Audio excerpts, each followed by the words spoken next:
Cling king secret പോയിന്റിലാണ് എത്തിയിരിക്കുന്നത്. ഇന്തോനേഷ്യയിലെ ബാലി ദ്വീപ സമൂഹത്തിലൊന്നായ, അതായത് വളരെ പ്രകൃതി സൗന്ദര്യമാണ്, അതുപോലെ തന്നെ വളരെ ആകർഷകമായ ഒരു ദ്വീപ സമൂഹത്തിലാണ്. അതായത് റോഡ് മാർഗം ന്യൂസ പെനിഡയിൽ നിന്ന് ഞങ്ങൾ ഏകദേശം ഒരു 3/4 മണിക്കൂർ നീളുന്ന ഒരു റോഡ് യാത്രയിലൂടെ നമ്മൾ എത്തിപ്പെട്ടതെന്ന് വെച്ചാൽ പ്രകൃതി ഒരുക്കിയ ഒരു സാഹസിക മുനമ്പിലേക്കാണ്.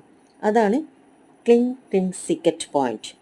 സമുദ്രത്തിൻ്റെ നിരപ്പിൽ നിന്ന് ഒരു 1300ഓളം അടി ഉയരത്തിലാണ് ഇത് സ്ഥിതി ചെയ്യുന്നത്. കടലിൽ നിന്ന് 1 കിലോമീറ്ററോളം കടലിലേക്ക് തന്നെ 1 കിലോമീറ്ററോളം ദൂരം വ്യാപിച്ചു കിടക്കുന്ന ഒരു ദിനോസറിൻ്റെ ശീർഷാകൃതിയോടുകൂടിയ ഒരു വലിയൊരു മുനമ്പാണ്. അതിൻ്റെ നെറുകയിലൂടെ ഒരു കഷ്ടിച്ചിട്ട് ഒരാൾക്ക് മാത്രമേ ഇങ്ങനെ സഞ്ചരിക്കാൻ പറ്റൂ. പക്ഷേ ഈ നേരിയ വഴിത്താരയിലൂടെ അതിസാഹസികമായി നമ്മൾ ഓരോ ചുവടും വെച്ച് ഇങ്ങനെ നടക്കുമ്പോൾ സംരക്ഷണത്തിനായിട്ട് താൽക്കാലികമായി കെട്ടിയുണ്ടാക്കിയ ഒരു വേലിക്കെട്ടുകൾ ഉണ്ടായിരുന്നു. ലൈഫ് ഗാർഡുകൾ ഉണ്ടോയെന്ന് വെച്ചാൽ ലൈഫ് ഗാർഡുകളോ ഒന്നുമില്ല. സഹായത്തിന്, അതായത് വൈദ്യസഹായങ്ങളോ ഒന്നുമില്ലാത്ത ഒരു യാത്രയാണ്. ഈ വഴിത്താരയിലൂടെ നമ്മൾ ശ്രദ്ധയോടെ ഇങ്ങനെ ഊഴ്ന്നിറങ്ങുമ്പോൾ താഴെ ഒരു സമുദ്രതീരത്തെത്താം.